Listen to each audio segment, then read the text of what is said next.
Sa pangyayaring ito napanood naman natin at ito naman ay may mga katibayan, ano, may ebidensyang iniharap mismo sa pagdinig ng Kongreso, itong mga pinirmahan na mga acknowledgement receipt na ito, na mga klaro naman na mga pangalan ay gawa-gawa lamang.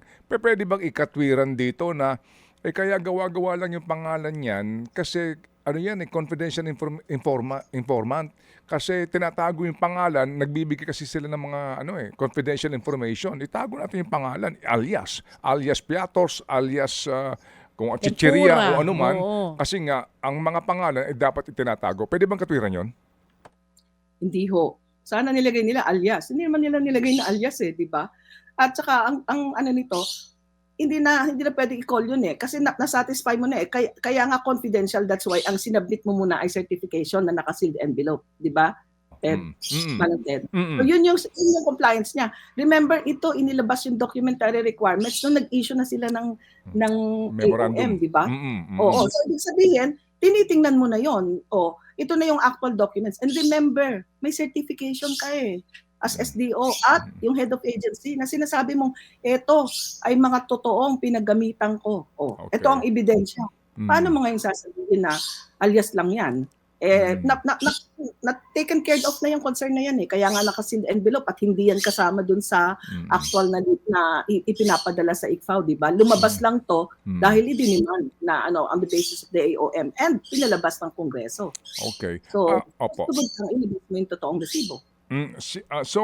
Dito po sa pangyayaring ito na ito ang isinumite, no? Libo-libong mga resibo ito, acknowledgement receipt, na questionable nga ang mga pangalan.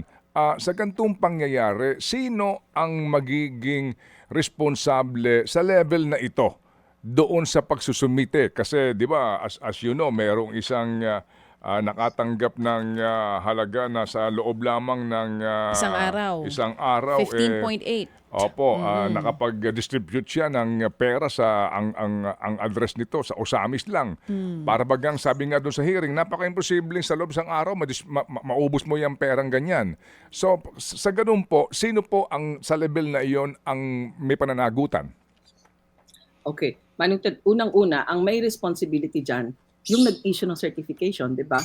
Dalawa sila, yung Special Disbursing Officer and the head of agency, di ba? At very clear ang certification. Sabi ko nga, mabigat ang certification, kumukonekta ito dun sa oath of office ng bawat nag-issue niyan as a public servant. Pero hindi natin pwedeng i-exclude yung other kasi meron tayong tinatawag diyan na determination of liability. Ano ang level ng kanilang participation? Halimbawa, ikaw ay accountant, nakalagay doon na dapat ay inalam mo kung ito ba ay merong internal control. Dapat ikaw ay cashier, dapat ikaw ay finance hindi ayoko isa-isahin na para bang nambibintang ako. Ang gusto ko lang sabihin ay under the whole agency approach kasi ito'y pera ng bayan at the mindset na ako'y lingkod bayan, pera to dapat kong ingatan. Lahat may responsibility. But kailangang i-determine ng team kung ano yung extent ng responsibility on the basis of the documents and the transaction. Ayun. Pero yung head of office at saka yung special disbursing officer.